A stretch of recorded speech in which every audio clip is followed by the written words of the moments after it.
আগের দিনের ভিডিওতে যেমন ছিল উঁচু পাহাড়ের ওপরে উঠে মোরেন লেকের এক সৌন্দর্য অনুভব করা, আর বৃষ্টির মধ্যে ভিজে লেক লুইসের ফিরোজা নীল রঙের জলকে অনুভব করা।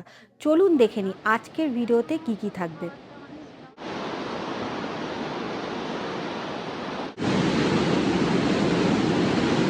ভিজে গেলাম, গ্লেশিয়ারের জলটা পুরো ওপর থেকে নিচে নামছে, আর সামনে গেছি একদম পুরো ভিজে গেছি।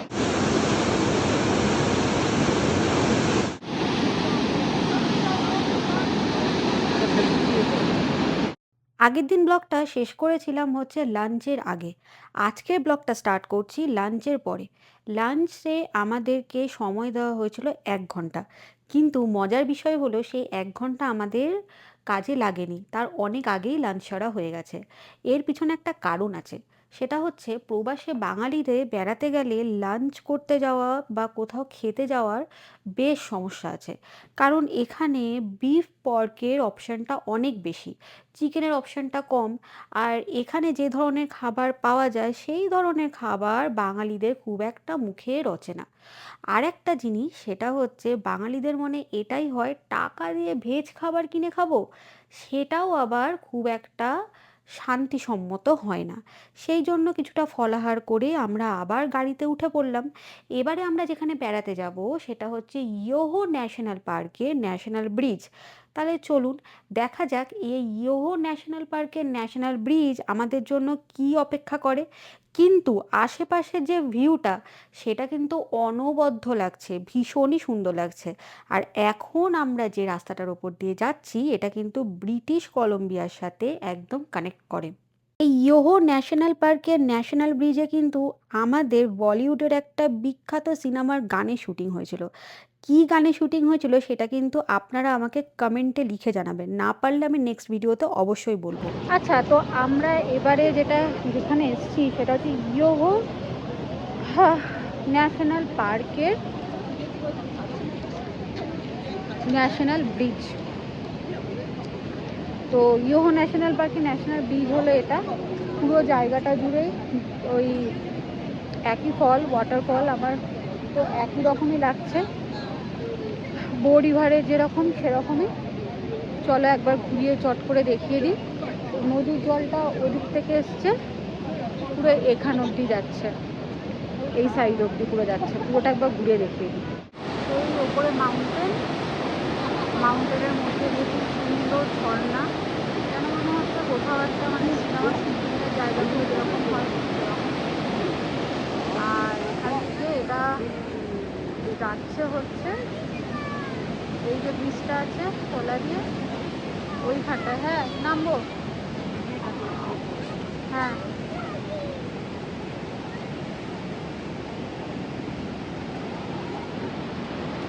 তো এই অবধি যাচ্ছে জলটা মাউন্টেনের উপর। এখানে আমাদেরকে খুব একটা বেশি টাইম দেয়নি, তবে দেখাবো এখানে কিন্তু জলের ফ্লোটা মারাত্মক, প্রচণ্ড পরিমাণে জলের ফ্লো দেখাই।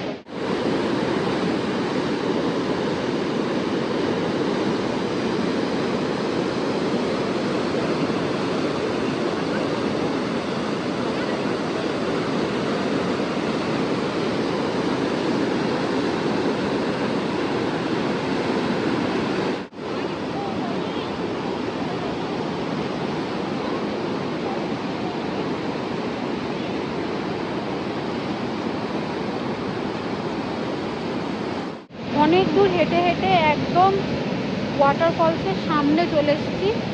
ন্যাশনাল ব্রিজের যে ওয়াটারফলসটা আছে একদম সামনে চলে এসেছি। সামনে থেকে একবার ওয়াটারফলসটা চট করে দেখিয়ে দিই। ঠিক এইরকম জলের স্রোত,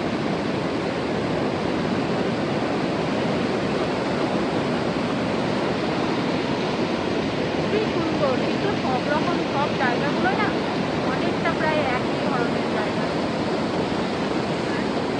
এই যে ন্যাশনাল ব্রিজে নদীর জলটা বইছে, এই নদীটার নাম হলো কিকিং হর্স রিভার। এর ওপরে কিন্তু গড়ে ওঠা একটি প্রাকৃতিক পাথরের সেতু। হাজার হাজার বছর ধরে প্রবল স্রোতের জল শক্ত পাথর ক্ষয় করতে করতে এমন একটি অনন্য আকৃতি তৈরি করেছে যা দেখতে একেবারে প্রাকৃতিক সেতুর মতো লাগে। আমাদের সময় হয়ে গেছে, আমাদের ট্যুরিস্ট গাইড দাদা তাড়া দিচ্ছে, এবারে গাড়িতে উঠতে হবে। ওই খাবারের সময় ১ ঘন্টা না দিয়ে এখানে যদি একটু বেশি সময় দিত তাহলে হয়তো ভালো হতো। যে নদীর জলের গর্জন আপনাদেরকে শোনালাম সেটা হচ্ছে, এর আগেই বললাম, কিকিং হর্স রিভার। এইটার জলের স্রোতটা মানে এতটা বেশি, তার পিছনে কারণ হচ্ছে এখানে বর্ষাকাল বা গ্রীষ্মকালে এর যে হিমবাহ বরফগুলো গলে যায়। তার ফলে কি হয়, এই নদীর স্রোতটা জলের জলের পরিমাণটা অনেকটা বেড়ে যায়। আর তার ফলে কিন্তু স্রোতের পরিমাণও অনেকটা বেড়ে যায়। আর তাই এর জলের গর্জনটা অনেকটা বেশি, মানে অসাধারণ ছিল জলের গর্জনটা। আর এটা কিন্তু মারাত্মক একটা ভিউ। আমাদের নেক্সট যে ভিউ পয়েন্ট সেটা হচ্ছে জনসন ক্যানিয়ন, যেটার কথা আমি এই ব্লগটার প্রথম থেকে বলে এসেছি। এটা একটা ট্রেল যার মধ্যে আমাদের ট্রেকিং করতে হবে। আর এখানে দুটো ওয়াটারফলস আছে, একটা লোয়ার ফলস একটা আপার ফলস। লোয়ার ফলসটা আমরা 1.2 কিলোমিটার হাঁটলেই পৌঁছে যাব, যেটাতে একটু সময়টা কম লাগবে। আর আপার ফলসে যেতে গেলে 2.7 কিলোমিটার হাঁটতে হবে, যেটার পারমিশন আমাদের নেই। আমাদের লাস্ট আজকে সেটা হচ্ছে জনসন ক্যানিয়ন। এই যে পেছনে লেখা আছে, এটা ট্রেকিং হবে মোটামুটি ওই 1 ঘন্টা টাইম দিয়েছে এটার মধ্যে। চলো দেখাই এবার আসছে জনসন ক্যানিয়নের গেট। এটা হচ্ছে রাস্তাটা।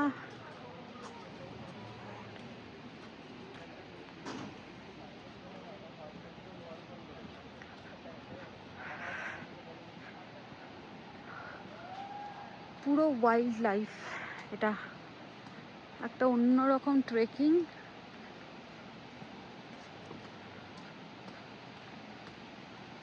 এটা কি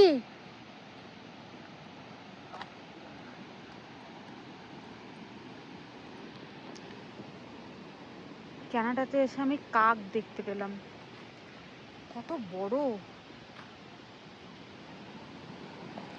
কত বড়। এখানে সবই তো বড় বড়।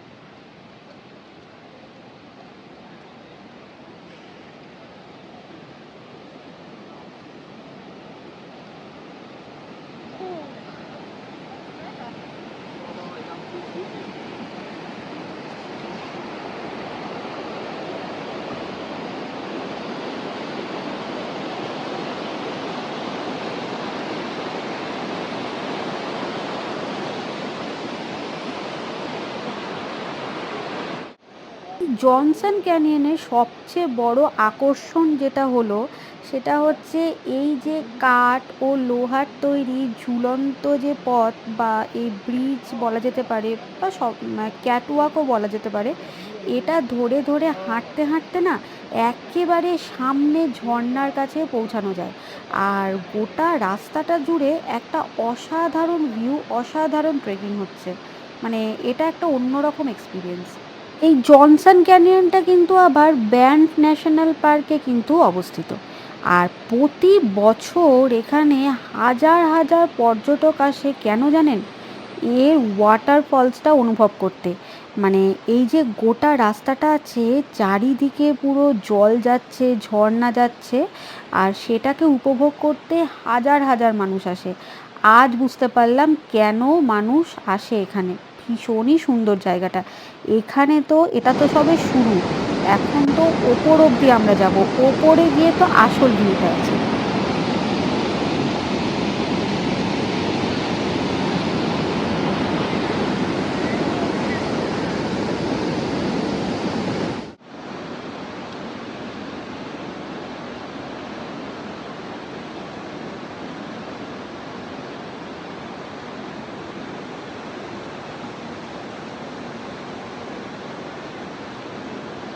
হাঁটতে হাঁটতে ডেস্টিনেশনে পৌঁছে গেছি, একদম সামনে লোয়ার ফলসের দিকে এগিয়ে এসেছি।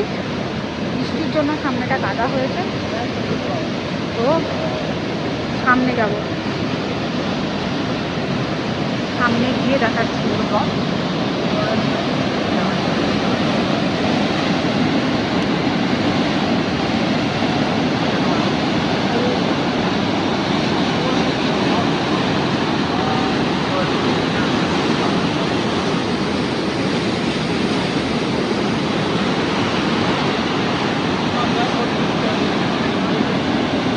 এটাই হচ্ছে জনসন ক্যানিয়নের লোয়ার ওয়াটারফল।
Excuse me.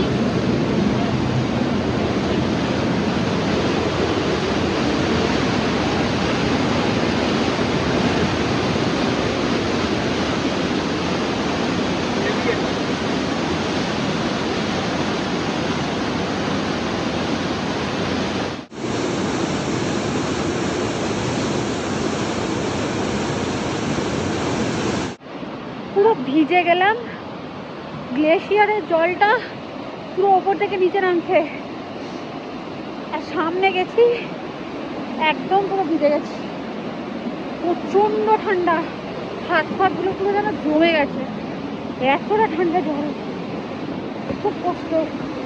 এবারে ফিরবো, ফেরার পালা। অনেক দূর গেছিলাম, তবে লোয়ারটাই এত সুন্দর, আপারটা না জানি কতটা ভালো হবে। গুহার ভেতর দিয়ে সামনে যে জলের ফ্লোটা এলো, ওটা জাস্ট অসম, কোনো ভাষা দিয়ে ব্যক্ত করা যাবে না। একমাত্র মানে অনেকগুলো লেক দেখার পর এটাই একমাত্র ভালো লাগলো। এবার যাবো, অনেকটা ফিরতে হবে। ফেরার ভিডিওটা যতটা পারি করি।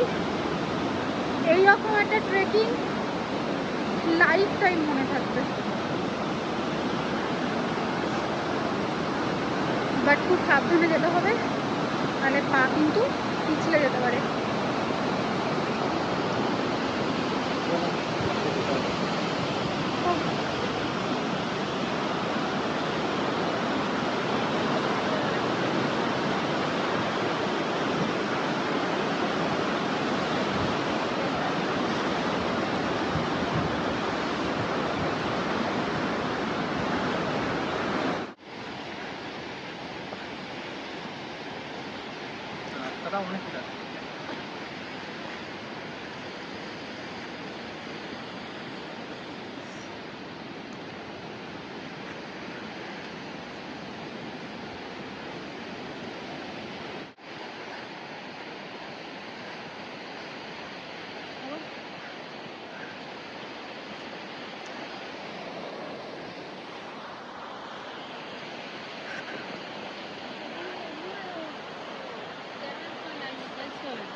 কিছুক্ষণের জন্য মনে হচ্ছিল প্রকৃতি যেন তার নিজের ভাষা দিয়ে আমাদেরকে অনেক কিছু বোঝানোর চেষ্টা করছে। জলের স্রোতের আওয়াজটা বা গর্জনটা ঠিক এতটাই ছিল। কেমন লাগলো আপনাদের জনসন ক্যানিয়নের লোয়ার ওয়াটারফলস? অবশ্যই কিন্তু নিচে কমেন্টে আমাকে জানাবেন। আর এইবারে আমাদের যাওয়ার পালা হচ্ছে ব্যানফের একটা ছোট্ট টাউনকে একটু ঘুরে দেখা। যদিও এর আগের ভিডিওতেও আপনারা সেটা দেখেছেন, কিন্তু এই পড়ন্ত বিকালে ব্যাংক টাউনটা দেখতে কিন্তু অসাধারণ লাগে, খুব সুন্দর লাগে, খুব ছোট্ট একটা স্মল পাহাড়ি টাউন। আর এটা হচ্ছে ব্যাংক টাউনের মানে এদের বাস, এদের হচ্ছে পাবলিক ট্রান্সপোর্ট। এটা খুব সুন্দর সাজানো গোছানো শহর, আর পাহাড়ি শহর বলা যেতে পারে। আমাদের খুব ইচ্ছা ছিল এখানে ওয়ান নাইট থাকা, যাই হোক হয়ে উঠলো না। এখানে অনেক সুন্দর সুন্দর হোটেল আছে। তো এদিক দিয়ে যখন যাচ্ছি তখন একবার ভাবলাম ব্যাংক টাউনটা একটু ঘুরে কিছু জিনিস নিজের চোখে অনুভব করা যায়, যেটা ক্যামেরার মাধ্যমে আমরা অতটা বুঝতে পারি না। জনসন ক্যানিয়নের ভিউটা ছিল ঠিক সেরকম। যদি আপনারা ব্যান্ড ঘুরতে আসার প্ল্যান করে থাকেন, তাহলে অবশ্যই কিন্তু এই জায়গাটাতে মাস্ট ভিজিট, আসবেনই আসবেন।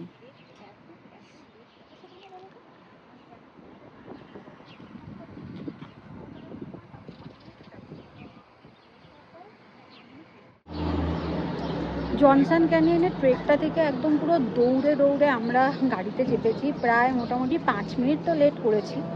একদম বাঙালি তো বাঙালির নাম একদম পুরো উজ্জ্বল করে দিয়েছি। 5 মিনিট পরই, 5 থেকে 10 মিনিট পর আমরা বাঙালি সব জায়গায় লেট, আমরাও লেট করে ফেলেছি। পেছনে যারা এখানকার লোক তারা রীতিমতো বিরক্ত হয়ে গেছিলো।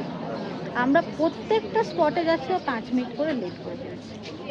যাই হোক অনেক কষ্ট করে চেপেছি, আর তারপর আর সেভাবে ব্লগ করা হয়নি। এখন হাঁটছি হচ্ছে ব্যাংক টাউনে, দু একটা ছোট্টখাটো গিফট শপে যাব, দু একটা ছোটোখাটো ম্যাগনেট কালেক্ট করব ঘরে নিজেদের ফ্রিজে রাখার জন্য। আর এই যে এটাও কিনেছি। তো ব্যাংক থেকে কিছু শপিং করলাম, সেটা পরে দেখাবো। আপাতত কোন কোন দোকানে যাই সেটা দেখি যাওয়ার আগে।